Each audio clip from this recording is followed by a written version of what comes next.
Coffee with the Mighty Miracleman time.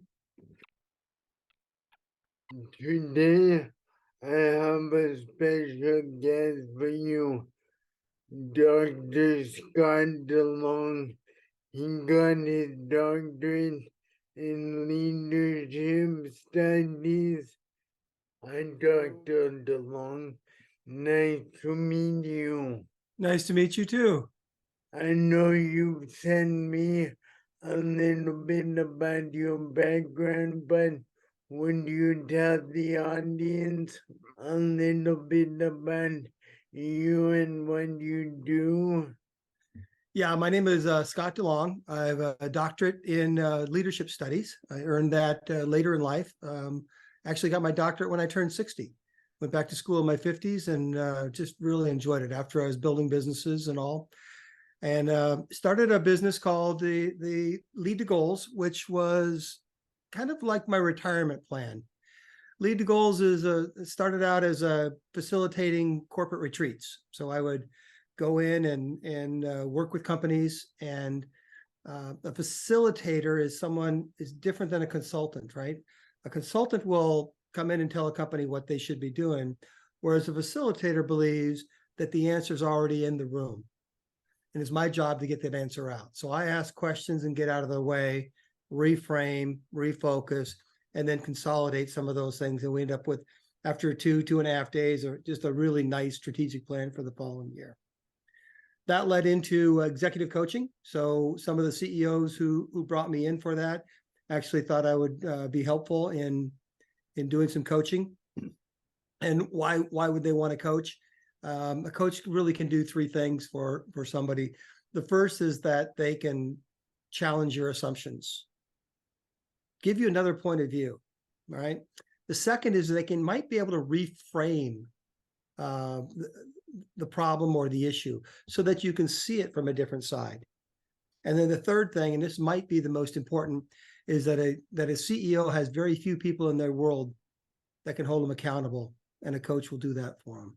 So I got really proficient at doing those 3 things, helping people reframe, see things from another point of view, challenge assumptions, and then hold them accountable. And that turned into a really nice business.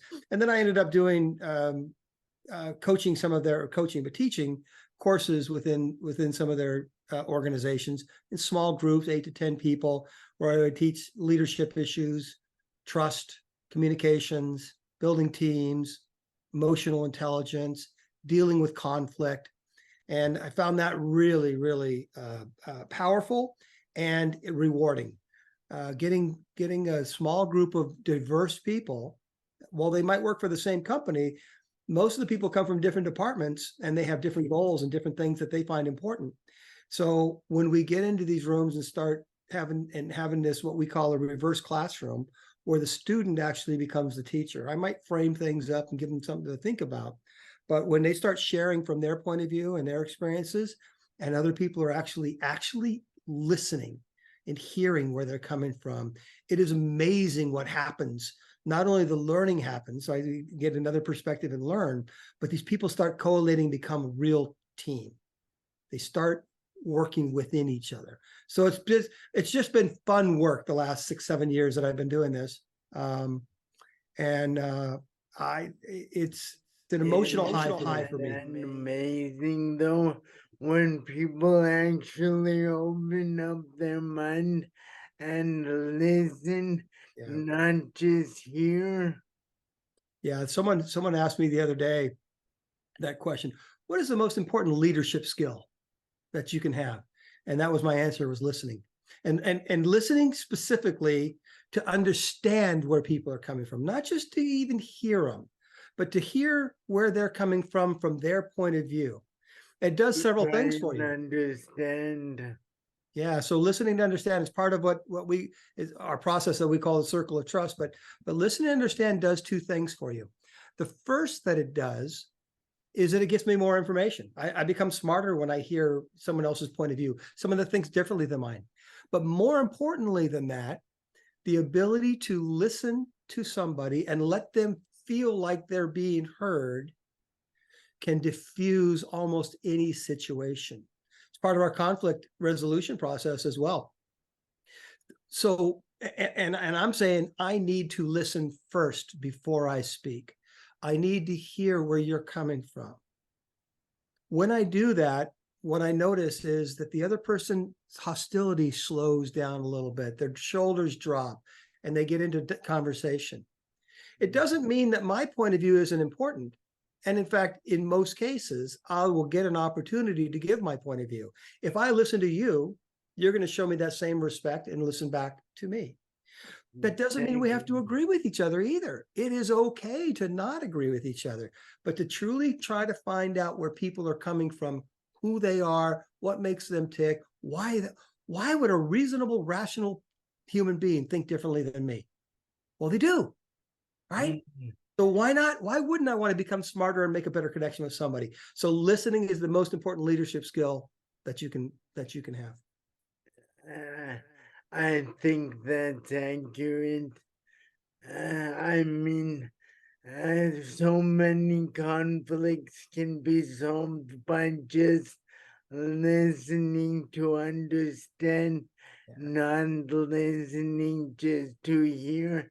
Like when people feel heard and understood, they stop being defensive. They stop being defensive and they stop being aggressive. Yeah. We had this situation the other night in a family situation. We were out to dinner and my brother-in-law and I were having a conversation and it got into politics and we think differently in politics. And I'm a fan of talking about things that we differ with, like religion and politics. They say, oh, don't talk about those things in a family. Heck yeah, let's talk about them. Let's find out what makes the other person tick. Well, it was really interesting. So you gonna learn. Yeah. So what I found was interesting is that my brother-in-law started getting hostile, angry, coming forward, and I'm sitting back and I'm doing what I do, my style of listening and understanding and saying, no, that's interesting. Can you tell me more? Doing things like that to go deeper into the conversation with him. But he kept getting more hostile and more hostile because he really wanted me to learn. And I finally stopped him and I said, well, it sounds as if you don't want to have a conversation. It sounds like you want to lecture me. I don't need that. I don't need a lecture. He goes, well, it's just my style. It's just, he goes, if I wasn't talking like this and if I wasn't talking angry, I'd probably cry. I'm just emotional. And I looked at him and I said, well, which of those two emotions do you think would be more effective?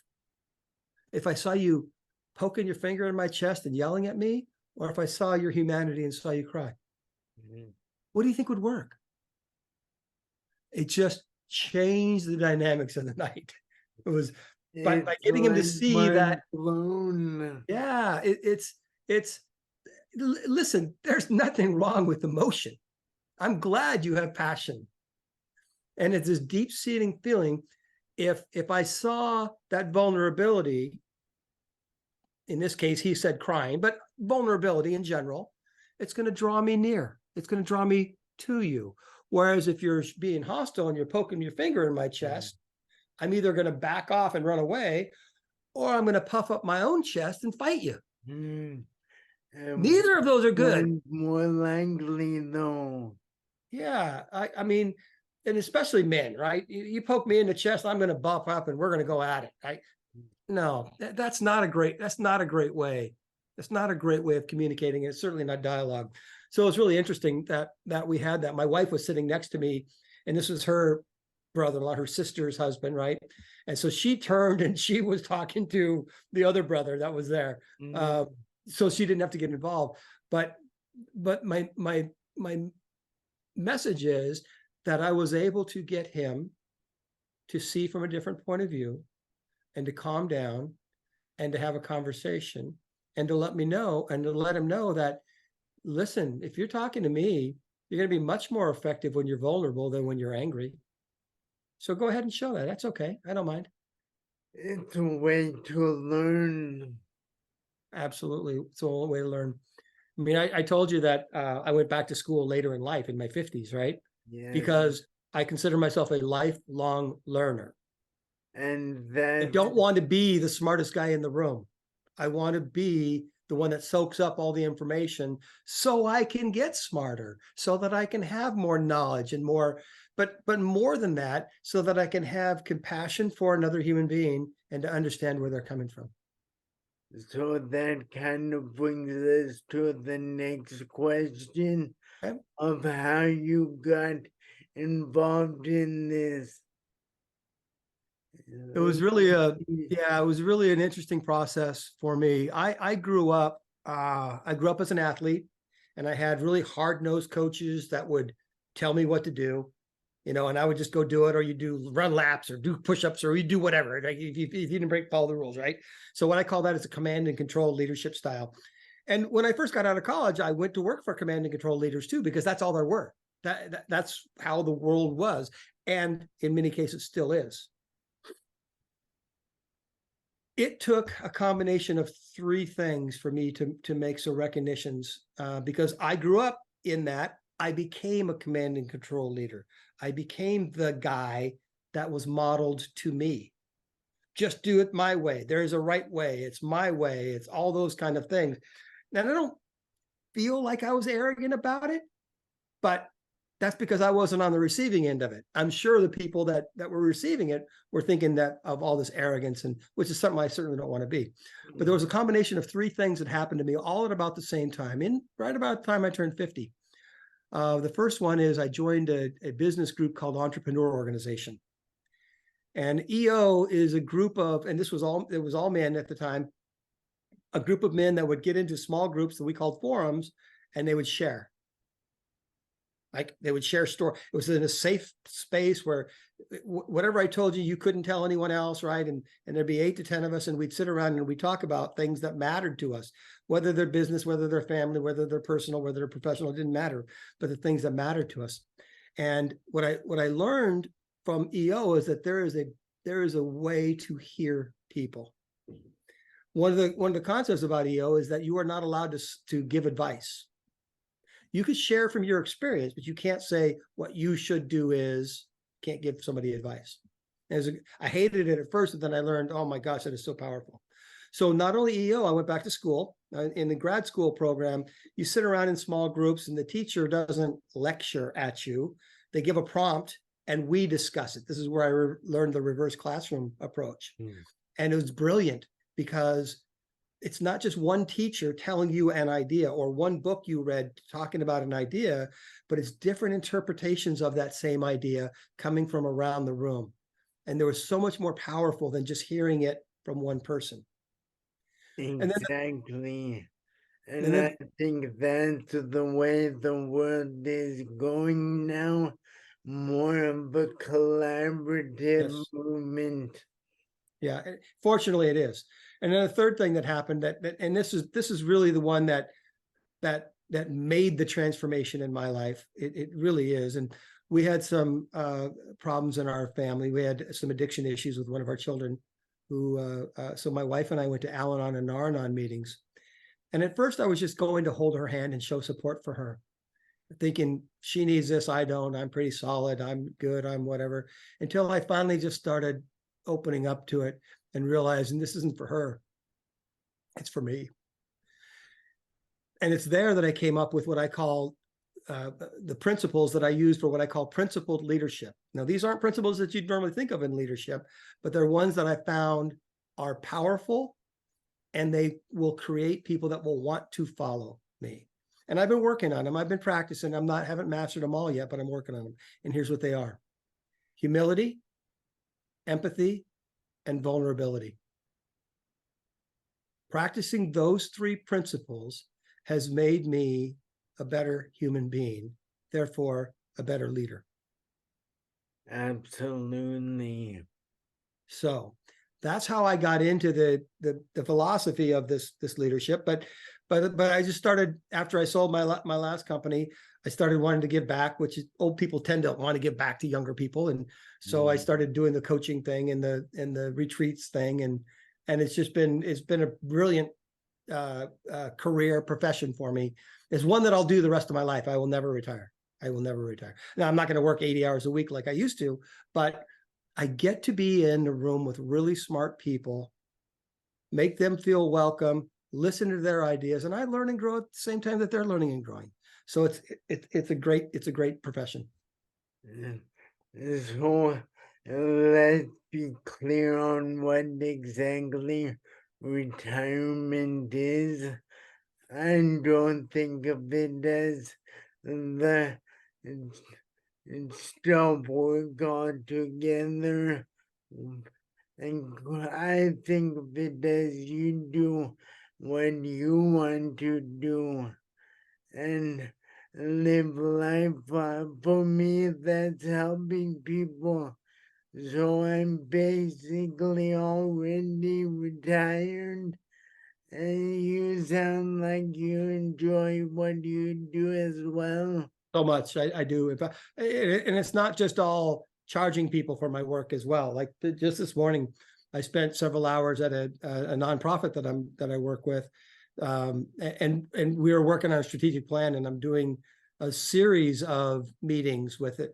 So typically in this nonprofit, the board of directors set the strategic goals for the organization. The executives were being held responsible to implement the plan. And I changed that with this group this year. And this is my first year with them. And what I suggested was I want to have a series of meetings with all the constituents.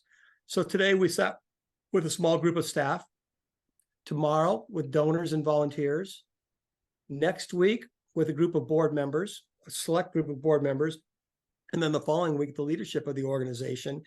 And all of those 2-hour meetings are just to get information. We're not making decisions. We're not creating a plan.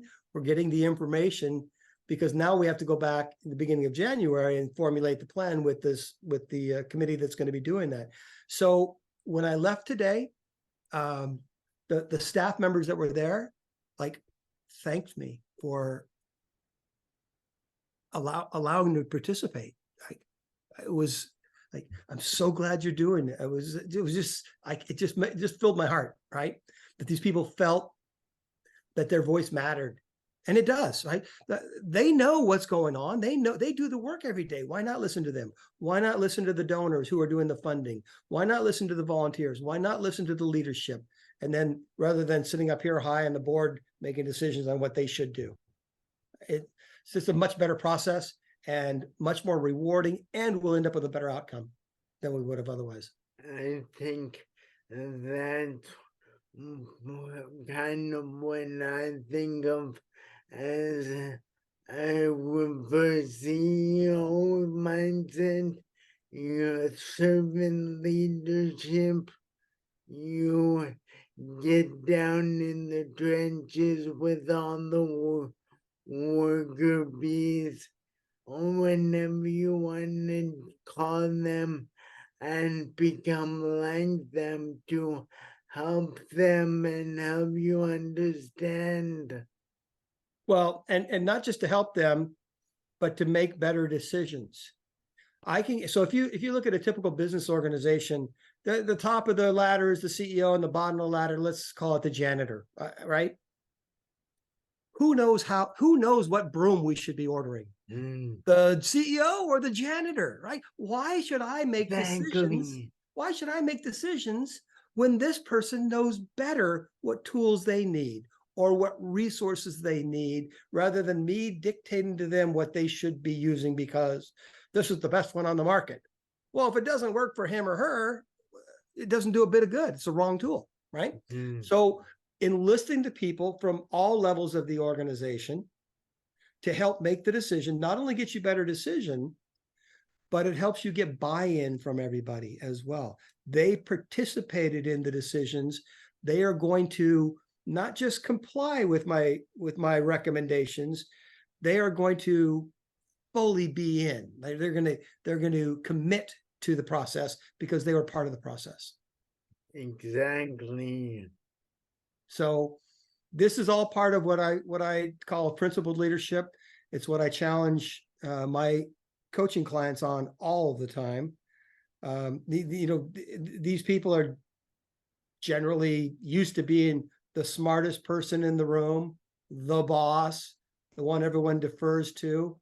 And I'm suggesting to them, and pretty seriously suggesting to them that they might want to reverse that. You called it servant leadership. Servant leadership, there's authentic leadership, there's transformational leadership. These leadership theories that we are just now starting to embrace fully, and still not completely, right? Do you realize those are 50 years old? Those theories are 50 years old, and we're just now getting to them, as opposed to the command and control leadership style that most of us do.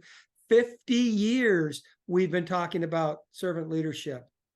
And now people are starting to think more about it and the value and the benefits of servant leadership, or authentic leadership, or transformational leadership, or any of the progressive leadership styles. Yes. So what the principled leadership is take the best pieces and what's necessary at the time, add in humility, empathy, and vulnerability, and you have principled leadership. That's wonderful. Thank you. So, one thing that ties in with our next question, what's one thing you want the audience to know about you and what you do? I think the one thing that I want the audience to know about me is that I was that command and control leader. I've learned a better way and become a better leader because, and the other part is, and it's not just for work. It doesn't just happen at work. It improves my entire life to go to those values: humility, empathy, vulnerability, treating people with respect. I'm talking about all people. I'm talking about that homeless guy in the corner. I'm talking about the janitor. I'm talking about whoever you don't value today. Every human being has value, and we could find it if we look for it. Amen. So I'm suggesting that we take the time to look for it. It I will think improve your leadership ability, and it'll improve your life both. that's wonderful. I think that's some good advice. Thank you. So, we're about out of time here. I want to say thank you for your time. I really appreciate it. I'm sure my audience will. I think most of them would like to know some more about you. So, is there a website Sure. or somewhere they can go? So there's several places. My company website is lead2goals.com. That's LEAD, the number 2, goals.com. You can send me an email, scott@lead2goals.com. I'll reply. I like making new contacts, so give me an email there. Or you can go to scottdelong.net, and that'll take you to my author page where you can find my book and podcast and all the other things that we do. Thank